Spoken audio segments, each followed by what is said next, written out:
warahmatullahi wabarakatuh. Alhamdulillahi rabbil alamin, wassalatu wassalamu ala rasulil amin wa alihi wa sahbihi ajma'in, ma ba'. Kasut 6 64. Alhamdulillah, syukur pada Allah Ta'ala, kita masih lagi meneruskan pengajian khususnya di hujung-hujung Ramadan ini. Mudah-mudahan itu sebagai petanda bahawa kita bersungguh-sungguh dalam mencari keridhaan Allah khususnya di Ramadan, dan itu juga sebagai prasyarat untuk seorang itu diberi oleh Allah Ta'ala akan Lailatul Qadar, kerana Allah akan berikan kepada orang yang minat, orang yang nak. Kalau orang yang tak minat, orang tak nak, takkan dapat.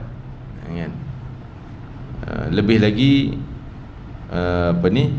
tanda minat dan nak bersungguh-sungguh dalam amal ibadah. Semua yang diwajib dia tak abai, yang disunat dia perbanyakkan. Mudah-mudahan dengan usaha tuan-tuan menambahkan ilmu dan juga menambah amal kita pada malam hari, siang hari dengan sunat-sunatnya, maka itu sebagai petanda kesungguhan kita, kehendak kita yang bersungguh-sungguh untuk Lailatul Qadar. Dan sikit ringkas tentang Lailatul Qadar, disebut oleh Nabi sallallahu alaihi wasallam, pada malam tersebut Allah ampun semua dosa manusia, dosa orang mukmin, orang Islam, kecuali 4 golongan yang dia tak dapat Lailatul Qadar. Lailatul Qadar pun tak akan jumpa dia, tak akan bertemu dengan dia. Maksud tak ada ganjaran Lailatul Qadar walaupun dia beribadah pada malam tersebut. Ini yang menakutkan kita. Kalau orang yang tak faham, tak tahu, dia terjebak, maka sia-sia amalan malam dia, tak dapat apa ganjaran dalam Lailatul Qadar. Apa dia 4 perkara tersebut? Sahabat tanya, mereka tu siapa? Yang pertama Nabi sebut, mudminu khamrin, orang yang masih ketagih arak. Ketagih arak, yang belum bertaubat dengan sebenar-benar taubat daripada ketagihan arak. Dia mulut kata taubat, istighfar, tapi benda tu ada lagi, simpan lagi botol contohnya, tu tak bertaubat pun, mau taubat pada mulut je. Termasuk kata ulama, ketagihan dengan maksiat, dosa-dosa besar yang lain. Na'udzubillah, contoh kaki perempuan, ahli zina, zina lagi, berdoaan lagi, masih tak bertaubat daripada alam Ramadan pun lebih kurang sama aje. Macam ni memang diharamkan daripada ganjaran itu qadar, kecuali dia taubat dulu yang tu, baru amalan dia yang lain diterima dan dikira ganjaran malam Lailatul Qadar. Dan juga dosa-dosa besar yang lain lah, dosa besar yang lain. Sebab tu bertaubat ni wajib kita laksanakan setiap hari, supaya apa yang terlekat mungkin kita tak sedar, terpadam.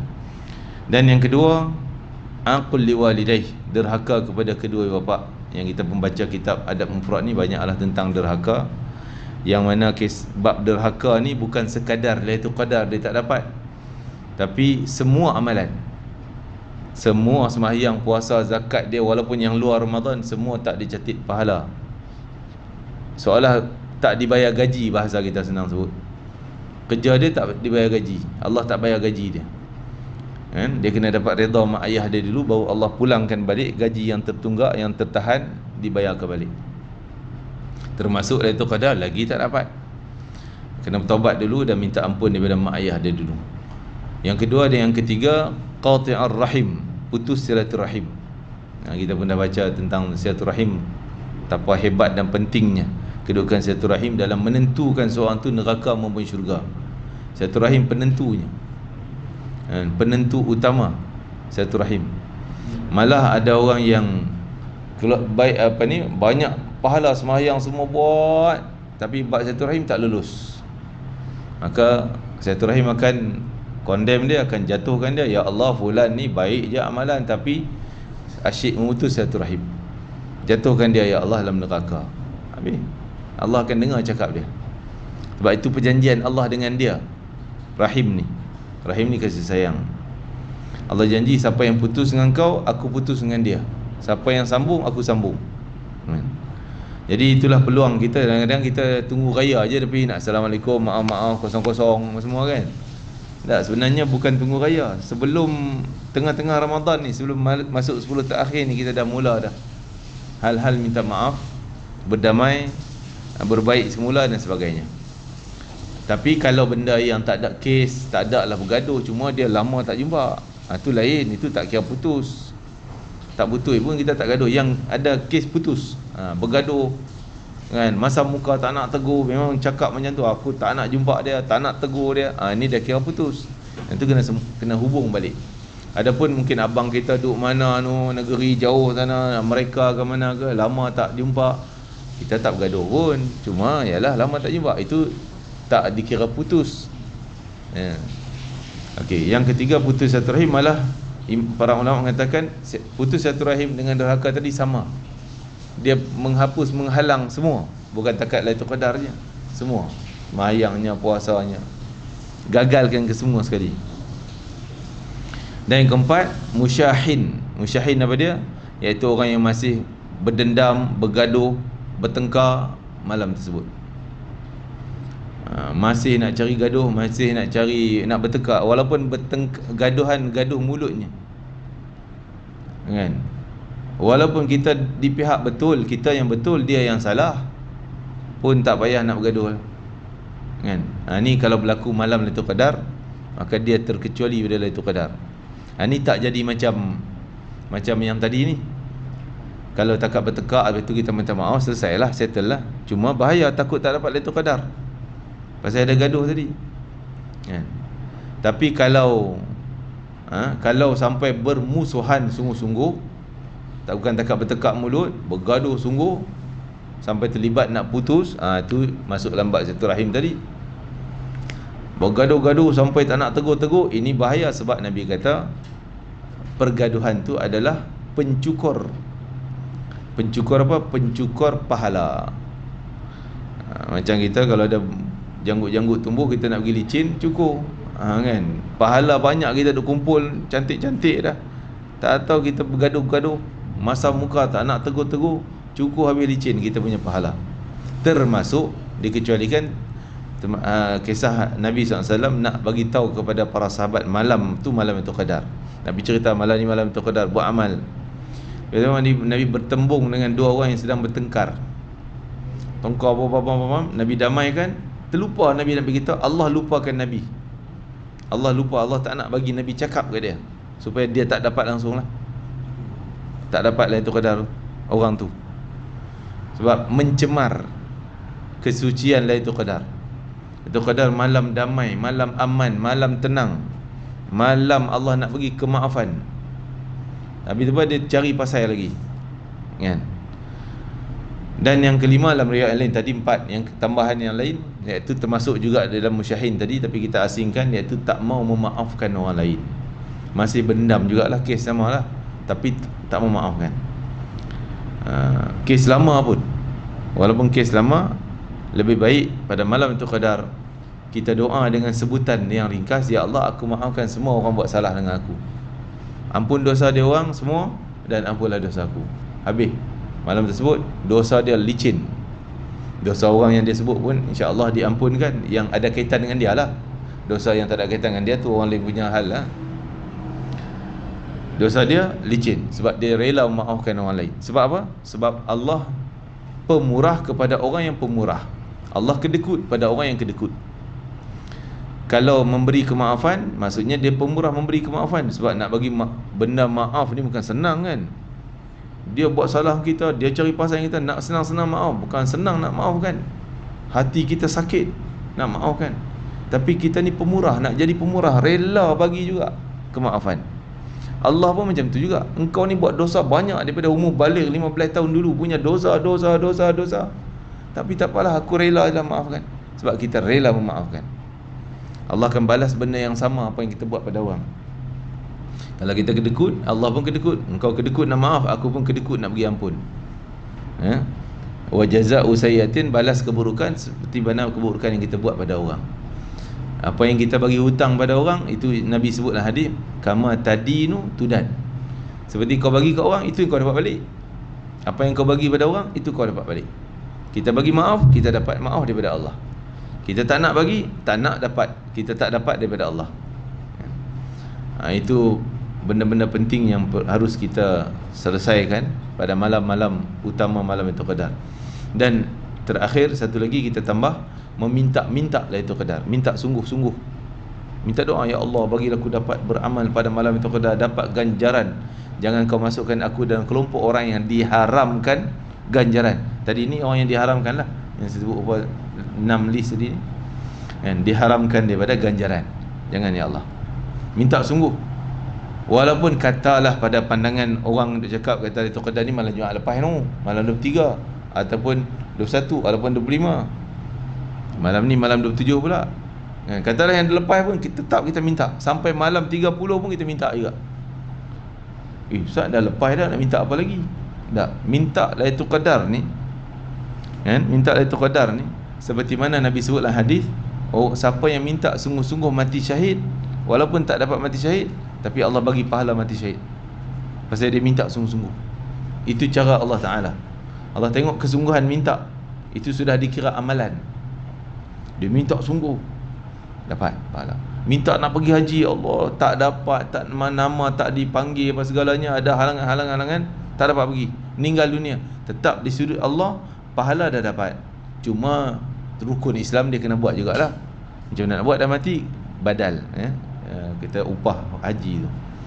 Tapi dia suruh pahala dah dapat, sebab dia minta sungguh-sungguh. Dia bersungguh usaha, walaupun ada kemudaran halangan, tak dapat, tak buat, tapi tetap dapat pahalanya.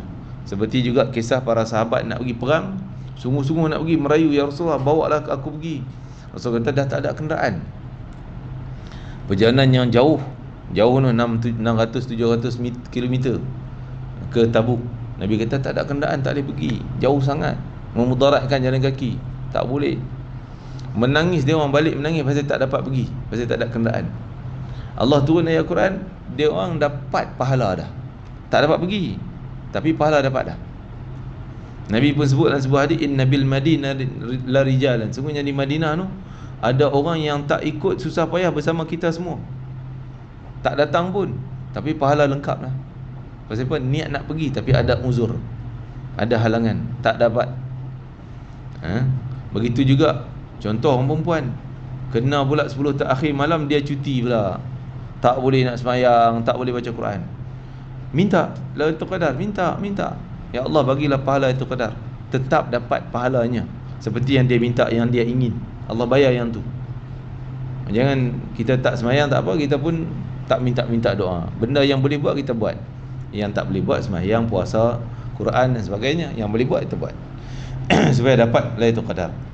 Jadi terus doa kita sehinggalah penghujung Ramadan, supaya kita ni diberi dari sudut pahalanya di sisi Allah Ta'ala, nampak kesungguhan kita, dan sentiasalah bertaubat sampai penghujung Ramadan. Mana tahu ada dosa-dosa yang kita tak sedar, kita tak tahu, supaya Allah padamkan dosa tersebut. Termasuk dosa yang lampau. Tak ingat dah Ustaz, zaman kita remaja dulu, nakai kat sekolah menengah apa semuanya, kacau member, kan, letak paku payung atas kursi member, kan. Biasa kena kawan, nak tulis pen boh tudung, buka-buka tengok mata dah tak ada, hilang, perkena member. Benda tu ingat kosong. Itu akan jadi kes di akhirat nanti. Kalau dia tak maafkan, kalau orang tu tak maafkan, akan jadi kes di akhirat. Tapi kita bertaubat. Dah buatnya waktu zaman kita jahiliah dulu tak tahu, kan, nakal-nakal, kita pun angkat tangan minta ampun, bertaubat pada Allah Ta'ala, agar Allah je lah yang mampu untuk madamkan dosa tersebut. Mudah-mudahan dia lembut hati, dia maafkan kita. Kita pun ada juga mungkin member buat pada kita, maafkan, selesaikan. Jadi itulah pesanan-pesanan kita di penghujung Ramadan ni, insya-Allah. Kita kembali pada buku kita, muka surat 64, bab man wasala rahimahu fil jahiliyah summa aslam. Bab pada menyatakan orang yang menyambung hubungan silaturahim pada zaman dia tak Islam dulu, jahiliyah, kemudian dia masuk Islam. Adakah terputus benda tu? Kakak dia, abang dia tak masuk Islam, dia Islam, adakah terputus silaturahim tu? Daripada Urwah bin Zubair radhiyallahu an, Zubair bin Awam.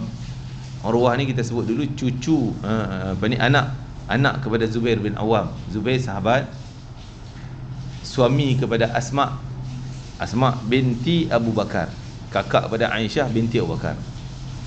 Zubair ni suami Asma, dapat anak, ada Abdullah bin Zubair, ada anak-anak yang lain, antaranya Urwah bin Zubair.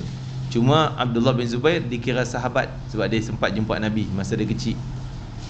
Tapi Urwah ni lahir setelah Nabi dah wafat, tak sempat jumpa Nabi, dia tak dikira sebagai sahabat lah, Urwah bin Zubair. Dia dikira tabi'in sebab dia tak jumpa Nabi, dia sempat jumpa sahabat, jumpa dengan ayah dia, jumpa dengan abang dia, mak dia pun sahabat Nabi.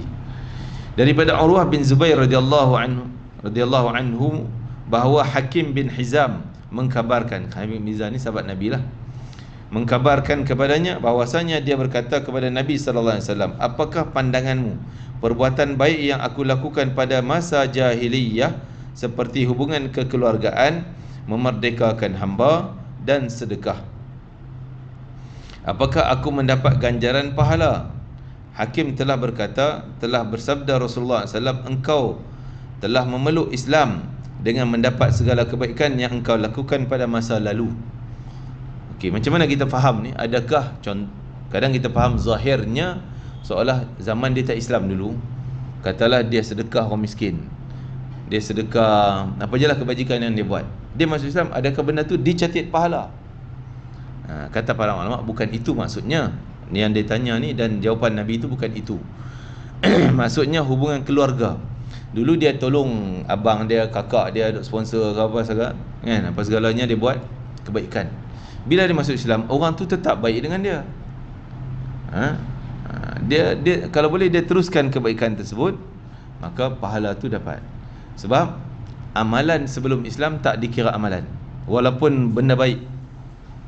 Walaupun benda baik. Sebagian ulama mengatakan tu bukan maksud yang dulu dia punya sedekah, dia masuk Islam hari ni, yang dulu punya dikira pahala masuk. Sebagian ulama yang qil ni pandangan yang sedikit, yang dhaif, yang mengatakan dia sedekah dia dulu dicatat pahala bila dia masuk Islam. Tapi yang majoriti mengatakan tidak. Yang dia sedekah sebelum zaman dia tak Islam dulu, tak dicatat pahala, walaupun sekarang dia masuk Islam dah. Cuma hubungan keluarga, bila hubungan keluarga ni bila masuk Islam mungkin baik juga, baik. Jadi kebaikan itulah yang Nabi maksud, engkau dapat kebaikan yang Islam punya dan yang sebelum Islam, kan? Jadi ada orang jumpa, mungkin jumpa, oh terima kasih lah dulu engkau tolong aku, ingat tak? Dia dapat kebaikan. Bermula daripada Islam hari ni, orang tu masih mengecapi kebaikan dia. Dia bagi 5 tahun dulu, tapi orang tu masih, contoh bagi sponsor belajar universiti, tapi sekarang dapat ilmu apa semuanya, dia dah masuk Islam sekarang, orang tu macam berterima kasih sekarang ni. Yang tu start daripada situ dapat pahala dia, start daripada tarikh dia masuk Islam, start daripada akidah dia, yang akidah Islam.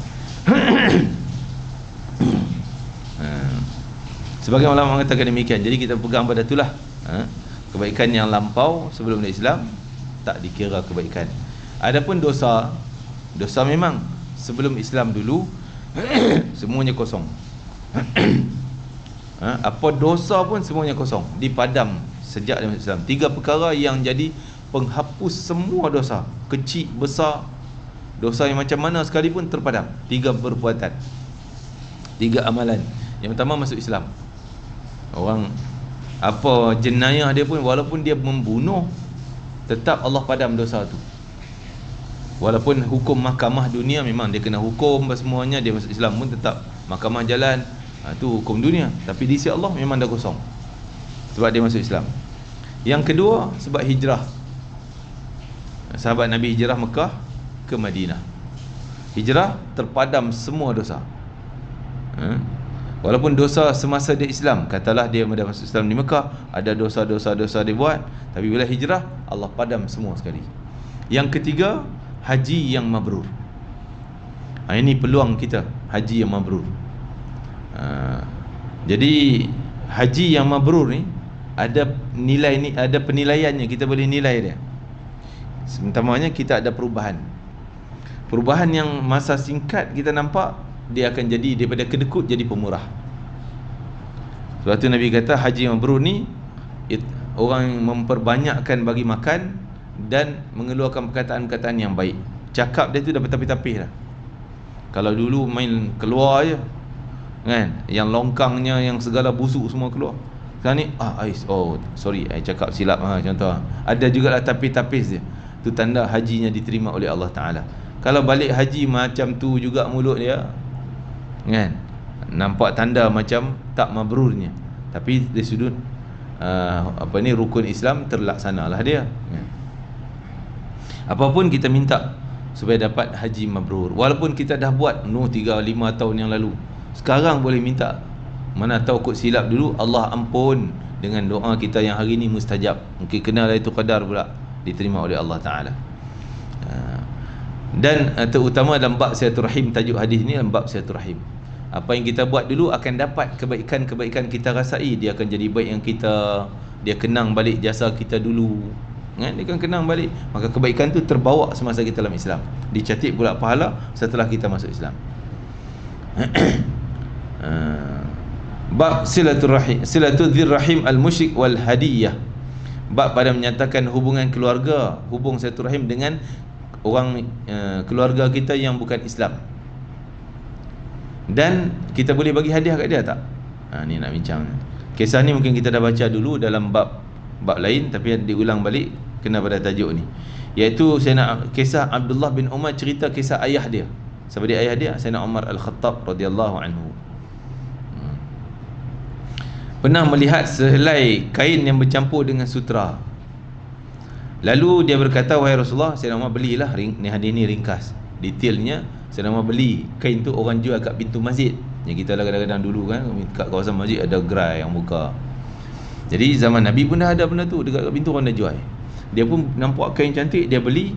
Tujuan nak hadiah kat Nabi supaya Nabi dapat baju cantik sikit, kan? Maka dia beli, lalu dia kata, wahai Rasulullah, belilah ini dan pakailah pada hari Jumaat, dan ketika datangnya utusan delegasi datang, pakai smart-smart sikit lah, kan, supaya baju kain sutera ni cantik, buat baju. Lalu Rasulullah SAW bersabda, wahai Umar, orang yang memakai ini adalah orang yang tidak mendapat bahagian syurga di akhirat nanti. Maksudnya dia dah pakai kat dunia kain baju sutera, di akhirat tak, dalam syurga, walaupun dia masuk syurga, dia tak dapat pakaian sutera. Orang lelaki, sebab benda tu haram bagi orang lelaki. Orang perempuan halal lah kain sutera. Pakaian yang kira-kira kandungan sutera tu materialnya lebih daripada yang tak sutera, sama ada 50-50 ataupun sutranya 60, bakinya 40, tak boleh, haram. Tapi kalau kandungan sutera tu sikit, tu halal, boleh. Seperti Nabi juga ada baju cantik. Sayyidina Asma simpan jubah Nabi setelah Nabi wafat. Bila orang datang, dia buka, bagi orang ambil. Ambil buat apa? Ambil berkat. Ada yang ambil peluk, cium baju Nabi, kan? Ada orang sakit, Sayyidina Asma ni ambil baju Nabi tu, celup dalam air, nah minum, buat ubat. Berkat daripada kesan badan Nabi yang lekat ke baju tu. Baju tu cantik. Ada sahabat tengok, oh cantiknya baju. Dan ada tenun, maksud ada macam apa, perhiasan lah kat sini yang dijahit daripada kain sutera. Yang perhiasan tu kain sutera, bukan keseluruhan. Keseluruhan kain biasa, yang ni kain sutera. Jadi orang tanya, Nabi pakai baju ni? Ya, Nabi pakai baju ni ketika majlis tertentu. Contoh hari raya, ataupun kadang-kadang Jumaat, ataupun delegasi datang nak jumpa, Nabi pakai yang smart, kan?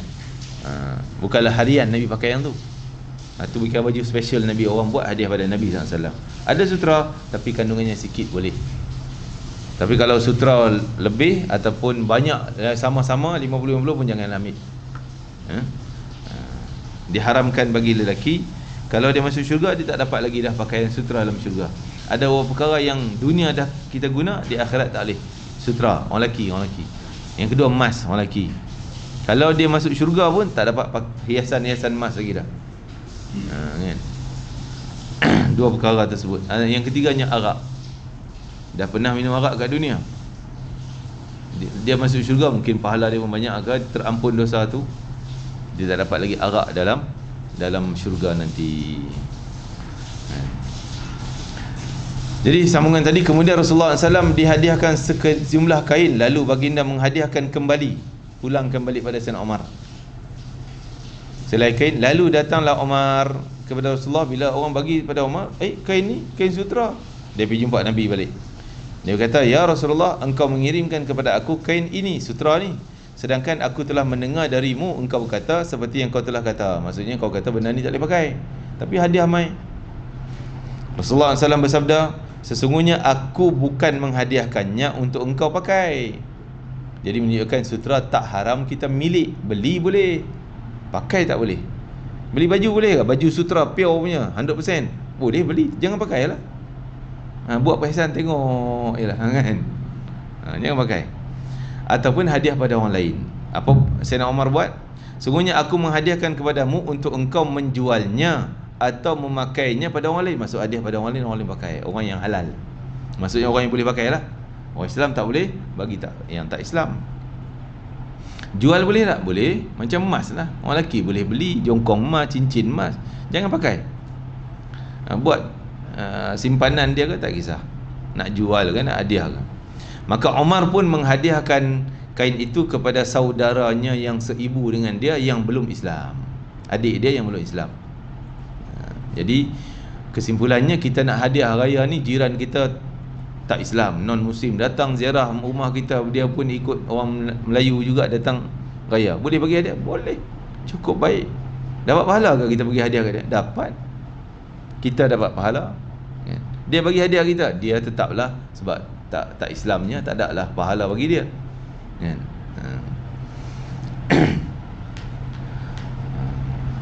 Bab ta'allamu min ansabikum, bab pada menyatakan belajar daripada nasab. Apa dia nasab? Keturunan kita. Kena belajar, kena ambil tahu. Kita kena kenal. Sampai dulu dia orang hafal tu bin sampai punya sini. Kita dah tahu apa, mungkin 3, mungkin 4 tingkat. Jangan anak ni patut jadi 5 dia tahu, kita tak cerita, dia pun tahu 3 juga, bawah tahu 3 juga, hilang. Nasab ni kita kena ambil tahu. Yalah, tak ingat pun catatan ada. Nak tahu ni keturunan kita ni, ni Pak Long sebelah tu, ni lah bertemu dengan kita tang ni, sini. Tu nasab. Jadi telah menceritakan kepada aku sebenarnya Muhammad bin Jubair bin Mut'im. Az-Zuhri kata Muhammad bin Jubair bin Mut'im ni telah menceritakan pada aku, sungguhnya bapa dia Jubair bin Mut'im bagi tahu pada dia bahawa dia telah mendengar Sayyidina Umar Al-Khattab telah berkata di atas mimbar sedang khutbah ketika Sayyidina Umar jadi khalifah Amirul Mukminin, pelajarilah kalian akan nasab-nasab kalian. Belajar nasab, belajar ni ambil tahu lah. Kena ketahui, kena tahu kita keturunan mana, daripada bangsa mana. Kemudian sambunglah kalian dengan keluarga. Baru kita cari, rupanya kita keluarga ni Chinese Muslim contoh kan, India ke, ni keluarga kita sini. Demi Allah, boleh saja terjadi sesuatu di antara seorang dengan saudaranya, kalau sekiranya orang yang terjadi sesuatu dan saudaranya itu tahu keutamaan pahala orang yang berada dalam hubungan keluarga, dia akan mencegah. Boleh jadi kita bergaduh, bergaduh lama dah, rupanya baru tahu lah 3 sepupu dia, 4 sepupu kan. Baru rasa segan, Allah silap bergaduh banyak dah kan. Jadi kalau tahu awal, mungkin benda tu terpadam pergaduhan tadi ni, kerana tahu keluarga kita, adik-adik dan sebagainya. Jadi itu hikmah ataupun asbab untuk kita ambil tahu. Tapi apapun, kalau tak ada lah kes tu pun, tetap kita kena ambil tahu tentang nasab kita. Maka kita wajib untuk bagi tahu kepada anak-anak kita ni, ni kita keturunan ni bin. Sana sepupu, sini 3 pupu dan sebagainya. Cakap, kena cakap. Terutama kita sempena dengan Ramadan ni, raya ni, inilah masanya. Kita ziarah, cerita sikit. Ni rumah Pak Long ni sekian ada kaitan dengan kita. Kalau kita tak tahu, kita tanya. Kena ambil tahu. Jadi orang yang mengumpul nasab ni cukup bagus, pahalanya besar. Kadang-kadang dia buat satu buku family, satu family ni satu rumpun. InsyaAllah benda tersebut benda yang sangat faedah dan menyambung silaturahim. Pahala silaturahim semua lungguk pada dia kerana usaha dia untuk mencatat nama-nama tu. Masya-Allah. Ni kadang-kadang kita bila tak tahu benda tu, tak peduli dah. Mungkin selisih tempat kerja sama, rupanya sepupu tak kenal pun. Ini bahaya, jangan macam tu. Ini berarti kita tidak melaksanakan sunnah Nabi SAW. Nabi sendiri hafal berapa jalur keturunan sampai Adnan, kan? Bin sampai atas hafal. Kalau para habaib sekarang ni yang keturunan baginda Nabi SAW, mereka hafal tu 30, sekarang ni dah 39, 40 nama tu, generasi atasnya sampai Rasulullah. Dia hafal satu-satu. Nama dia orang pula susah bukan apa, susah kita bercelaru. Said Hasan bin Ahmad bin Hasan bin Ahmad bin Hasan. Nak kok mana tak jumpa kita. Abu Bakar bin Ahmad bin Abu Bakar bin Ahmad bin Abu Bakar bin Ahmad, kan? Jadi dia orang ingat, masya-Allah. Sebab kecil-kecil dia suruh hafal lah keturunan, jalurnya tu. Jadi penting bagi kita untuk mengetahui hal tentang nasab. Kita sebagai ibu bapa kena ada usaha catat benda tu. Cari. Ni kadang-kadang kita memanglah anak saudara kita minta ingat nama. Dah lah nama macam-macam, pelik-pelik, 3 perkataan, 5 perkataan, kan? Allahu Akbar. Tak ingat kita. Jadi benda tu boleh refer untuk kita mengetahui dan bertemu balik keluarga kita. Begitu hadis seterusnya, Sayyidina Abdullah bin Abbas radhiyallahu anhu berkata bahawa beliau telah berkata, hafallah nasab-nasab kamu, nasab-nasab kalian, hubunglah kalian akan talian keluarga kalian. Dengan hafal, kita hubung balik keluarga. Kita cari ni ada ni anak Pak Long kita ni, mana dia duduk kat mana, pergi cari. Sekarang carian, kalau dulu jenuh nak cari, beli tiket bas, pergi Kelantan tu, naik teksi pula, payah. Sekarang WhatsApp, TikTok je boleh tahu lah. Ni buka, ni TikTok, Facebook, dah boleh relate lah, kan? Jadi kena cari. Kemudahan yang ada kita gunakan untuk kebaikan. Walau kerana sungguhnya tidak jauh hubungan keluargaan itu jika ia dekat. Walaupun tempat jauh, dia duduk ujung dekat Kota Tinggi, kita duduk dekat Bukit Kau Hitam, dia paling utara, paling selatan. Jarak jauh tapi akan rasa dekat dengan kita tahu itu talian keluarga. Walaupun secara hubungan darah ia jauh, dan tidak dekat hubungan keluarga itu jika ia jauh. Walaupun secara hubungan darah ia dekat, kan? Kadang hubungan dekat tapi kita rasa jauh pasal tak pernah tegur, bergaduh dan sebagainya. Dan setiap rahim akan datang pada kiamat. Ini kita sebut silaturahim ni, rahim tu akan datang, seolah Allah jelmakan dia sebagai satu makhluk. Akan datang pada hari kiamat, datang pada pelakunya. Dia akan tunggu di sirat ni, nak lintas sirat. Kita proses kita daripada alam barzakh, masuk kubur lah, masuk disebut alam barzakh. Sampai alam barzakh, kita alam ba'thi kebangkitan, bangkit daripada kubur. Lepas tu dah bangkit, alam hasyri kumpul, bangkit berkumpul di mahsyar. Lepas tu alam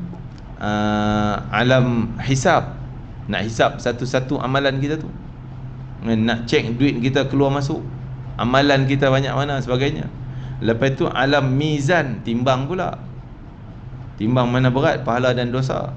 Dah mizan, alam catatan buku pula, buku catatan diberi kanan kiri belakang.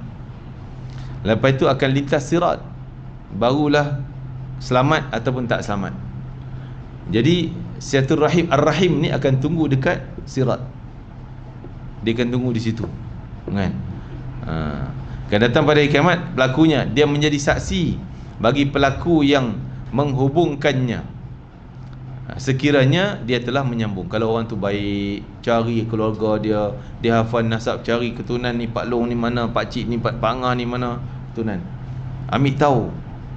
Maka silaturahim ni akan recommend, ya Allah, ini orang usaha cari keturunan dia, ya Allah, nasab dia, cari keluarga-keluarga dia yang satu keturunan dengan dia, ya Allah, selamatkan dia lintas. Walaupun orang tu tak banyak pahala tak banyak, yang penting benda asas lah, semayang dia jaga 5 waktu, benda Ramadan dia buat, puasanya. Tapi kalau benda tu tak ada, tak guna juga, kan? Semayang tak buat, puasa tidak, silaturahim bagus, tak gunanya. Benda asas kena jaga. Dia semayang sunat, tarawih tak pernah buat, sedekah tak ada lah, tak pernah buat, tapi bab silaturahim cukup bagus, dia baik, cari talian keluarga dan sebagainya, selamat dia. Silaturahim ni akan hubung balik, akan rekomen pada Allah, dan memutuskan, maksudnya menghancurkan orang tu, menjatuhkan dia dalam neraka sekiranya orang tu memutuskan silaturahim. Dia tak peduli putus bergaduh, dia pun bergaduh dan sebagainya. Maka tak selamatlah dia melintas sirat.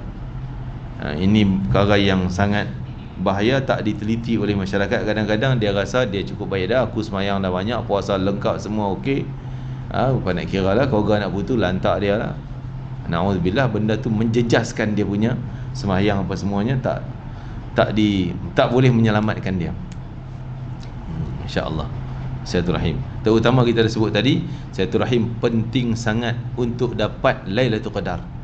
Kita dah sebut tadi di awal, mungkin tuan-tuan yang tak baru masuk kan, yang menjadi penghalang daripada ganjaran Lailatul Qadar. Walaupun dia semayang, dia beribadah qiyamul lail segalanya, antara penghalang adalah silaturahim. Hal yaqul maula inni min fulan. Boleh tak kalau kita tahu kita keturunan lain, kita mengaku kita keturunan lain? Kita Melayu contohnya kan, semua Melayu lah kot kan, tapi kita kata I bukan Melayu lah, I American. Wah kan. Tapi dia tahu, sengaja cakap itu, sungguh-sungguh nekat, bukan melawak-melawak ni, sungguh-sungguh kan. Tak boleh. Ni hadisnya daripada Abdul Rahman bin Abi Habib.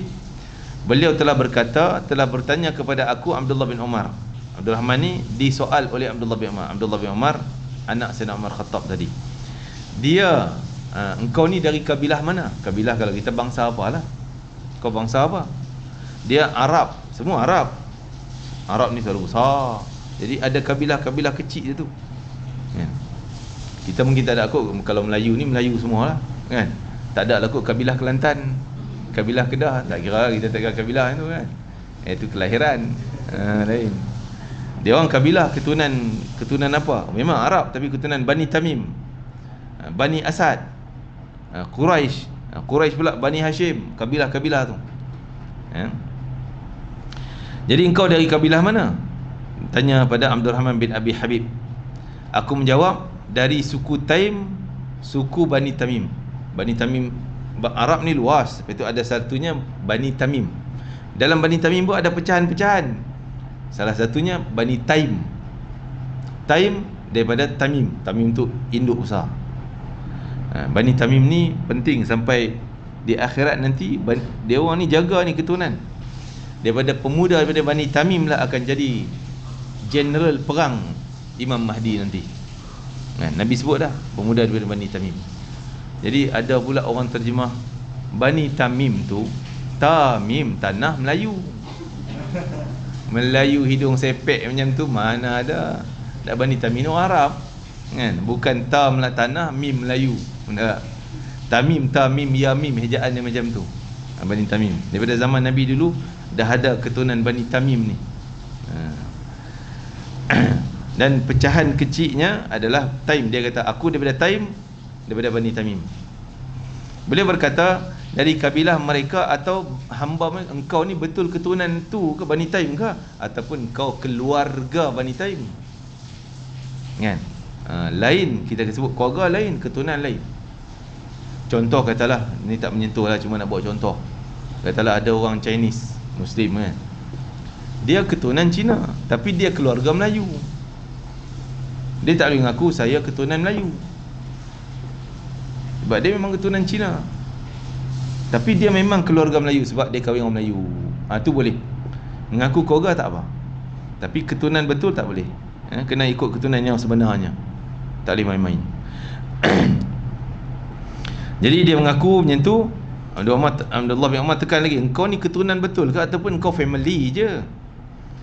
Maka akhirnya baru dia buka cerita yang sebenar. Dia kata, dari golongan hamba mereka, aku ni bukan keturunan betul Bani Taim tadi ni, tapi aku hamba dia orang.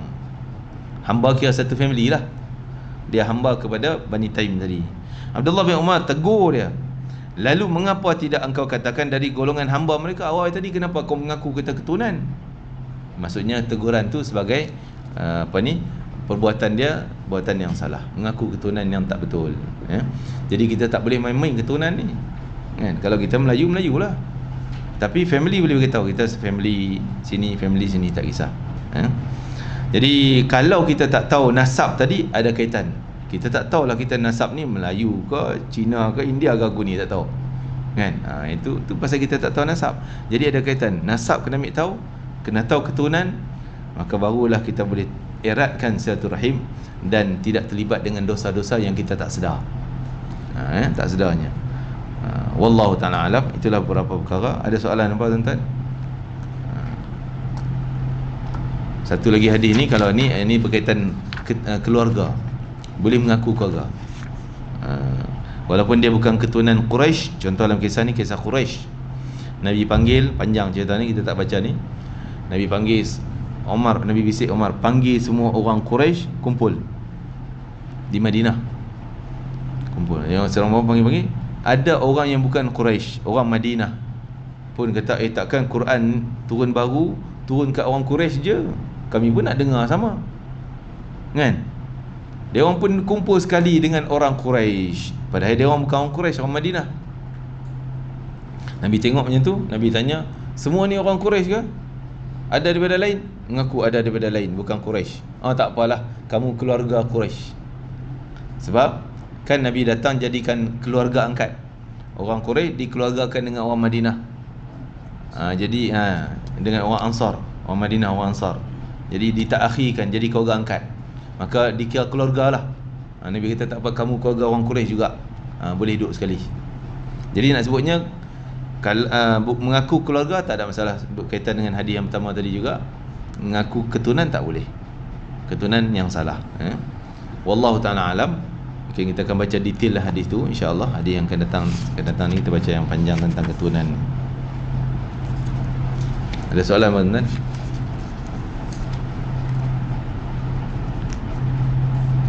Okey, yang terakhirnya saya nak buat pengumuman sikitlah, di mana saya bersama dengan Habib Ali dan juga Habib Najmuddin. Mungkin Najmuddin pun mungkin dah elan kot di sini kan, dia ada kuliah sini.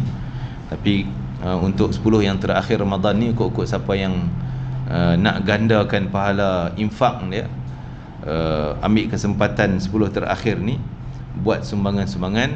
Saya membuka peluang lah untuk sumbangan pembinaan Madrasah At-Tazkiyah di tanah, lokationnya di Teluk Panlima Garang, Batu 10, Jalan Kebun Baru, dekat dengan Masjid Nurul Iman Batu 10. Nurul Iman Batu 10, Jalan Kebun Baru. Sebelah kita, tanah kita sebelah dengan masjid tersebut. Ada 6 ekar sedang giat bina sekarang ni. Kalau berjalan licin, duit pun ada semua, insya-Allah boleh guna tahun depan, Syawal tahun depan, kalau tak ada gangguan apalah, ya. Tapi kalau duit tergantung, duit tersekat, itu masalahnya lah. Jadi kita harap sumbangan-sumbangan daripada tuan-tuan yang kami harapkan untuk meneruskan pembinaan tersebut. Kita masih lebih kurang dalam 7 juta lagi. Pembinaan lengkap lah, pembinaan lengkap. Tapi kontraktor pengurus projek kita beritahu kita boleh potong mozaik, tak pasang tile, tak pasang aircon, jadi asas je, boleh guna lantai je, gitu je. Tu boleh lah kurang-kurang 3 juta, 4 juta, lebih kurang macam itulah dia cakap. Ala kuliah, tapi sekarang ni kita giat kempen setiap tiang. Satu tiang kita kempen 1,000. Jadi kita dengan inisiatif pihak kita, penerima, kita akan tulis nama penderma pada tiang-tiang, bukan permintaan daripada penderma. Sebab takut nanti timbul jadi riak lah apa semua. Dia tak minta, tapi kita akan tulis sebagai penghargaan kita. Dia menyumbang tiang ni, tulis nama. Jadi dan tujuan bila kita tengok tu, kita kenal dan kita doakan untuk penderma tersebut. Jadi kita harap sangatlah bantuan daripada tuan-tuan. Kalau dapat ambil seorang satu tiang. Ada berapa lagi saya pun tak ingat dah. Dalam Facebook saya ada tu. Ada lebih kurang 152 lagi yang masih kosong. Kalau satu tiang 1,000. Dan kalau tak cukup 1,000 pun, kita jadikan sumbangan tu sumbangan batu bata. Tak kisah berapa pun, 10, 20, 100, 200, 300 pun tak kisah. Kita terima semua. Sama ada tuan-tuan, mungkin saya tak collect cash kot. Saya pun takut juga nak pegang cash ni, kan? Jadi kalau tuan-tuan nak bagi, boleh layari Yayasan Ar-Riayah. Yayasan Ar-Riayah, AR-RIAYAH, Ar-Riayah, ataupun hubungan nombor saya akan bagi maklumat lah, nombor akaun semua, sama ada transfer tu akaun ataupun melalui web yang Yupla apa benda itulah, kan? Jadi kita sangat mengalu-alukan sumbangan tuan-tuan. Dan mudah-mudahan semangatnya akan dicatat sebagai pahala yang berganda pada malam Lailatul Qadar. InsyaAllah itu yang kita harapkan. Terima kasih banyak. Barakallahu fikum. Jazakumullah khairal jazak. Sekian. Assalamualaikum warahmatullahi wabarakatuh. Bismillahirrahmanirrahim. Allahumma fa'alna ma 'allamtana wa 'allimna ma yanfa'una wa barik lana fi. Allahumma barik lana fi hadzal yawm, barik lana fi jam'ina hadza, barik lana fi qira'atina hadhihi, waj'al hujjatan lana la 'alaina, waj'al syafi'an lana yawmal qiyamati ya aziz ya ghafar ya arhamar rahimin. Rabbana amanna bima anzalta wattaba'na ar-rasula faktubna ma'a syahidin. Arinal haqqa haqqan warzuqna ittiba'ah wa arinal batila batilan warzuqna ijtinabah. Rabbana atina fid dunya hasanah fil akhirati hasanah wa qina adzabannar. Allahumma barik lana اللهم بارك لنا في رمضان اللهم بارك لنا في رمضان بلغنا ليلة القدر والعمل الصالح في حال يا أكرم الأكرمين. وصلى الله على سيدنا محمد وعلى آله وصحبه وسلم والحمد لله رب العالمين. تقبل الله منكم إن منكم تقبل يا كريم. السلام عليكم ورحمة الله وبركاته.